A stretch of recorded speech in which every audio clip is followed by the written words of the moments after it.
Bonjour et bienvenue dans une nouvelle vidéo sur cybersécurité sur Over the Wire sur le challenge Narnia level 2, level 3. Donc on se connecte, on va aller dans le répertoire Narnia. Donc là je suis déjà, mais on peut faire CD Narnia. On est dedans, on regarde l'exercice 2. Donc là on voit qu'on a toujours un code source en narnia2.c et on va essayer de le comprendre. Donc on fait un narnia2.c. Et là, on voit le code source. Alors, quelque chose d'intéressant, c'est qu'on voit qu'on a un buffer de 128 octets. Donc là, on peut mettre une chaîne de 128 caractères. Elle attend qu'on lui passe un argument. Donc, s'il n'y a pas d'argument, elle va nous dire que il faut lui passer un argument. Et il quitte le programme. Sinon, qu'est-ce qu'elle fait? Elle fait un string copy. Donc, elle copie l'argument qu'on lui donne dans le buffer. Donc là, c'est pas un string ncopy, mais un string CPI qui ne vérifie pas la longueur de la chaîne de caractères. Le problème, c'est qu'on peut faire un buffer overflow et écraser la pile et donc après, par une certaine méthode, exécuter un shell pour exploiter cette vulnérabilité. Donc, comment on va faire ceci? La première chose, c'est qu'on sait qu'on a un buffer de 128. Donc là, si on simplifie, on va dire, par exemple, c'est pas les vraies réalités de la mémoire, mais on va dire, on fait la mémoire de 1 à 128. Et si on les écrase, là, on va écraser le code qui est derrière. Et donc, si on arrive à écraser le code qui est derrière, il y a peut-être moyen d'injecter dans notre buffer un shellcode et de modifier, par exemple, une adresse qui sera là et de retourner en arrière et d'exécuter notre propre shellcode. Donc voyons comment faire ceci. Donc on quitte. On va exécuter Narnia avec comme argument, on va lui mettre pile poil le nombre de noms de caractères que contient le buffer. Donc on fait Python 3, donc Python 2 l'a pu, on fait C, importe, et là on va dire d'écrire A 128 fois. On va voir si ça fonctionne. Donc là, on voit que ça fonctionne, il nous affiche bien les 128A, mais ça ne plante pas parce qu'on n'a pas fait un buffer overflow, il y a bien pile poil le nombre de caractères. Alors, après, on va faire la même chose, mais on va augmenter le nombre de caractères. On va essayer de faire un buffer overflow. Donc, on reprend la commande. À la place de mettre 148, je mets 140, ou on peut mettre même 150, hein, ça fait la même chose, ça va écraser. Et là, on voit qu'on a un segmentation faute core du père. Ça veut dire que là, le programme, il a craché. Il a essayé de lire une adresse mémoire ou un endroit qui n'avait pas l'autorisation et ça fait cracher le programme. Donc il y a eu un problème quelque part. Comment on peut analyser ceci? Eh bien, il faut utiliser un debugger. Donc on peut utiliser GDB, donc NuDebugger, qui nous permet de voir le comportement du programme. Donc on l'exécute. Alors on met Q, c'est le mode quiet. Donc il ne va pas nous mettre les informations au début, le démarrage. Et on veut mettre sur Narnia 2. Alors avant de faire ceci, pour que ça fonctionne, on voit bien que si on fait un LSA Narnia 2, il est bien site ID. Hein. Donc c'est ça qui est aussi important. C'est-à-dire que si on arrive à exécuter un bash ou un shell, plutôt, on va pouvoir être Narnia 3. Alors là, on va exécuter notre debugger pour voir comment ça se comporte. Donc comme je vous ai dit, on met en mode quiet pour voir qu'il nous affiche les informations de démarrage. On met Narnia 2. Là, il a réussi à lire le Narnia 2. Il n'y a pas de symboles qui ont été mis parce que ça n'a pas été compilé avec les symboles de débugage qui nous permet de voir le code source. On a déjà le code source complet, donc ça, c'est pas un problème. On fait d'où vient le problème. Maintenant, on va l'exécuter, mais avec la même chose. Donc, on va faire une exécution en le débordant. Donc, on fait R comme run. On met Python, comme on a fait là, exactement pareil que là au-dessus, là, et on va lui dire injecter 140 caractères. Donc, on fait entrée. Et on voit que là, il y a eu un problème, c'est qu'on a un segmentation de faute. Donc ça fonctionne pas, mais il a craché, et on voit qu'il s'est craché à l'adresse 41, 41, 41. Donc là, il y a eu un crash, parce qu'il n'arrive pas à lire l'adresse 41, 41, 41. Et 41, comme de par hasard, c'est A en hexadécimal, comme il est codé. Si vous regardez ASCII, on voit que A majuscule, c'est 41. Et par exemple là, après on va utiliser B pour trouver l'adresse. Alors, la chose à faire, c'est qu'on aura besoin de voir le code assembleur en syntaxe Intel. Alors ça, après, ça dépend des personnes. Il y a des personnes qui sont plus à l'aise avec les syntaxes Intel et il y a des personnes qui sont plus à l'aise avec les syntaxes AT&T. C'est une question de confort pour les personnes. Donc nous, moi, je préfère la syntaxe Intel, quoique on met Flavour, donc la saveur c'est Intel, et il faudra mettre un breakpoint, donc un point d'arrêt, pour éviter que ça crache là et qu'on puisse analyser après certaines informations. Donc il faut mettre un breakpoint, donc un point d'arrêt. Donc avant de mettre le breakpoint, il faut savoir où le mettre. Donc il faut désassembler la fonction principale. On fait disas ou disassemble, ça dépend, il connaît les raccourcis. On fait main. Et là, on voit qu'on a notre adresse. On a tout le code assembleur de notre programme. Donc là, tient pas sur un écran. Et nous, ce qui nous intéresse, c'est qu'il ne faut pas qu'il aille sur l'adresse de retour, donc qu'il quitte. Il faut qu'il reste ici, là, pour qu'on puisse analyser des parties mémoire. Donc, mettre un breakpoint ici, c'est soit vous mettez l'adresse complète, soit on met avec l'offset. Donc, nous, on va mettre avec l'offset, comme ça, c'est plus pratique à le taper. Donc, pour faire un breakpoint, on fait break. On dit que c'est une adresse avec l'étoile. On met une parenthèse là.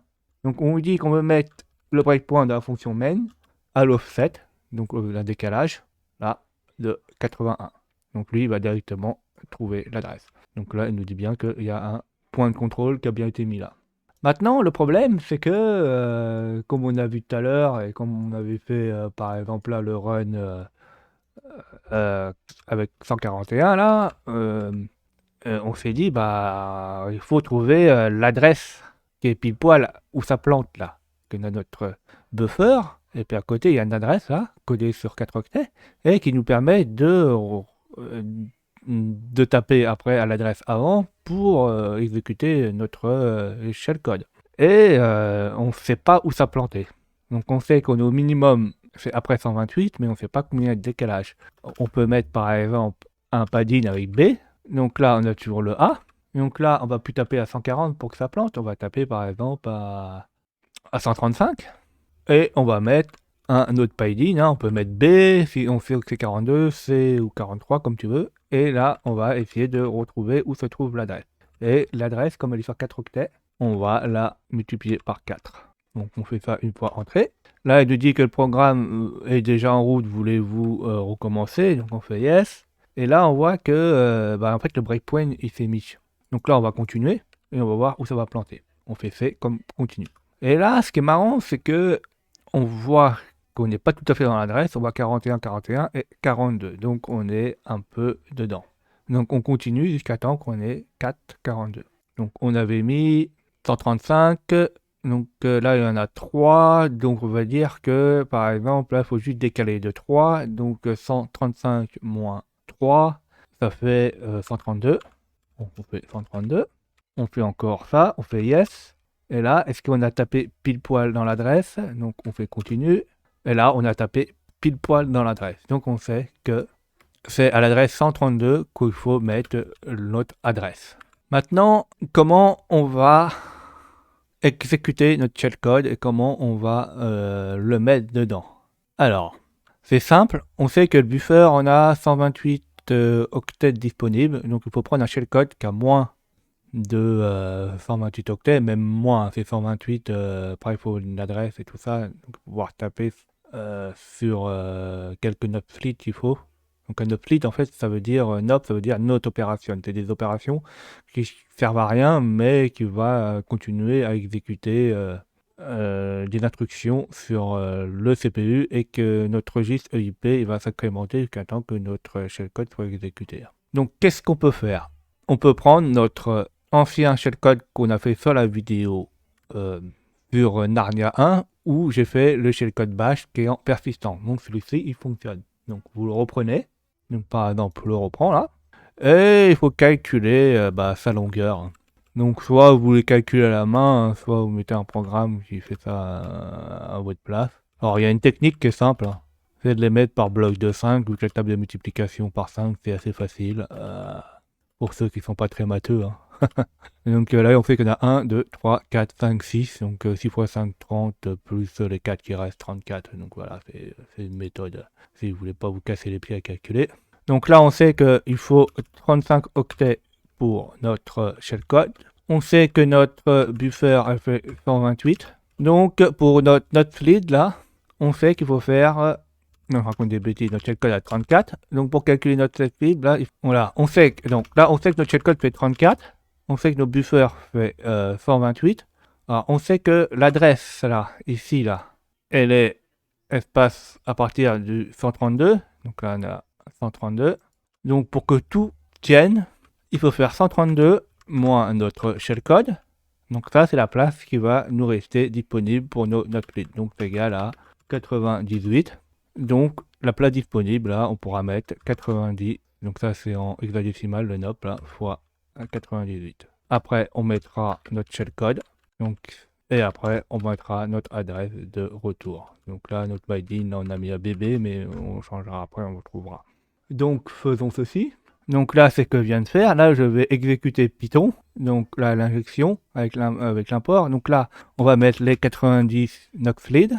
On met notre shellcode. Donc là, le shellcode que je vous ai expliqué clairement dans la vidéo 1. Là. Et là, on a l'adresse de retour là qui permettra de pointer après sur le shellcode. Donc là, j'ai mis juste un pattern B x4, c'est juste pour parce qu'on la connaît pas encore. Ça, il faudra la récupérer.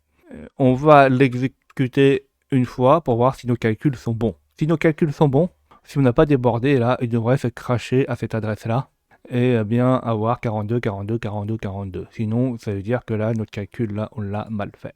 On fait entrer, on fait yes, on fait continue, et que ça crachait à 42, 42, 42, 42, pile poil, c'est bon.